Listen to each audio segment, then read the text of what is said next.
What's going on, everybody? This is Jeff with Altcoin Buzz. Today we're going to talk about the SEC's chairman weighing in on cryptocurrency. Now, with this channel, we usually talk about the bright side of cryptocurrency and the bullish side of the market, and basically the bull run that we've been on and where we think we're going. But at the same time, every once in a while, we have to stay grounded and look at what could go wrong. More or less a contingency, right? So you have to have, sure, it's like hoping for the best but preparing for the worst. And so we all have to be aware of what potentially lingers out there.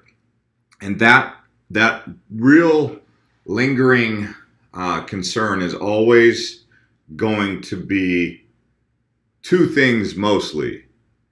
Hacking and the government. So between hackers and the government, those are two things that are always going to linger on our minds as a potential security risk or a potential regulatory risk that could come down from the government.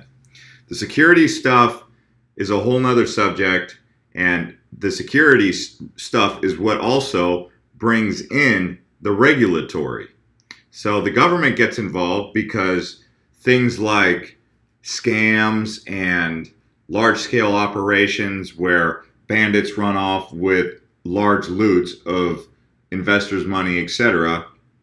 Then people go, they complain, they say, hey, let's file a class action lawsuit, blah, blah, blah.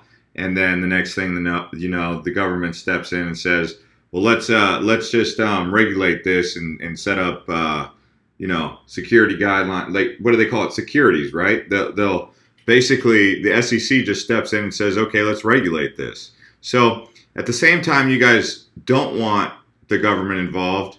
When something does happen, you're like, where's the government, right?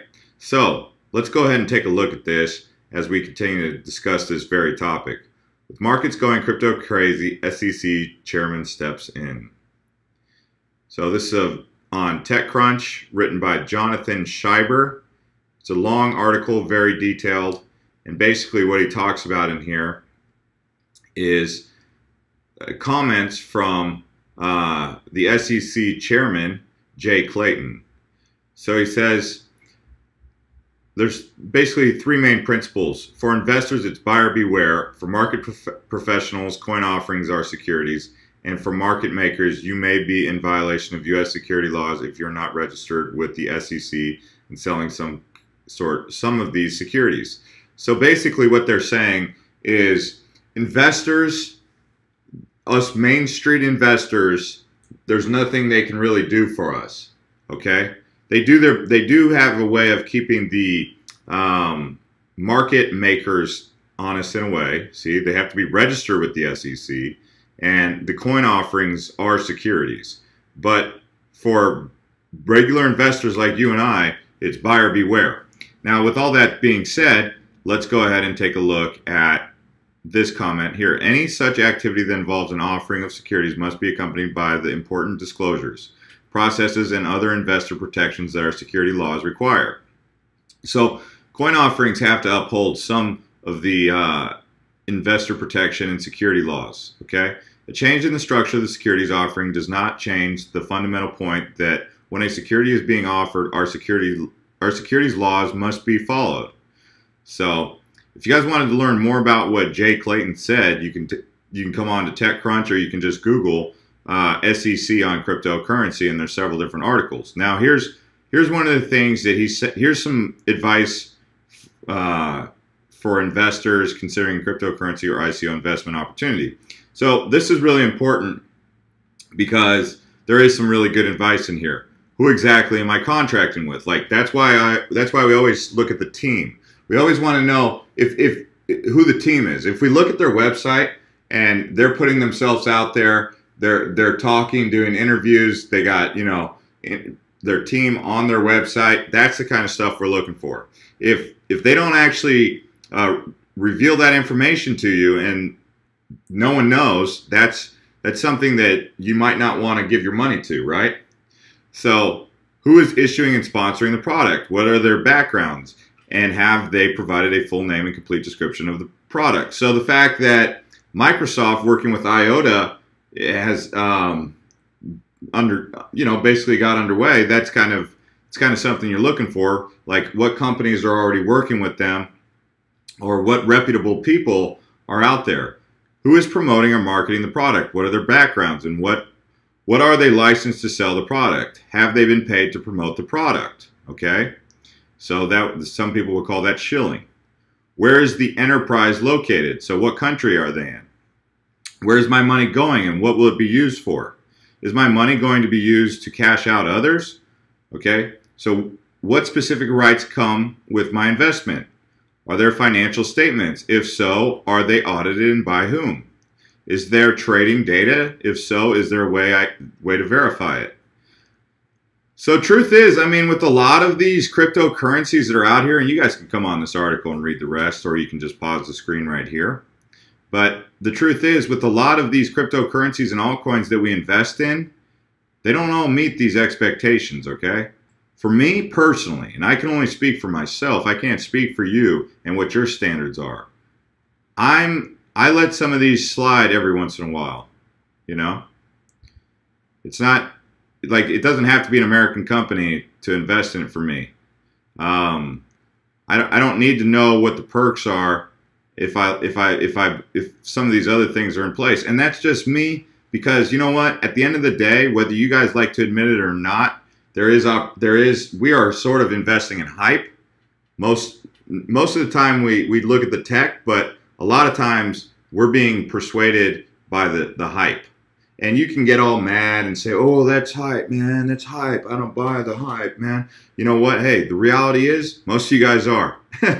Like Bitcoin right now, you're all getting hyped up. That's what it is. If you're getting hyped up, you're hyped up on Bitcoin. Don't deny it, admit it. Like, what good is it going to do to deny it? You're getting hyped up on Litecoin. A lot of you guys are just hyping, okay? You guys going out there tweeting and talking at bars and hyping things up, that's hype. So why deny it? Just say, yeah, we're a lot of this stuff that we're investing in is hype. And I'm just as much a part of that as anyone, okay?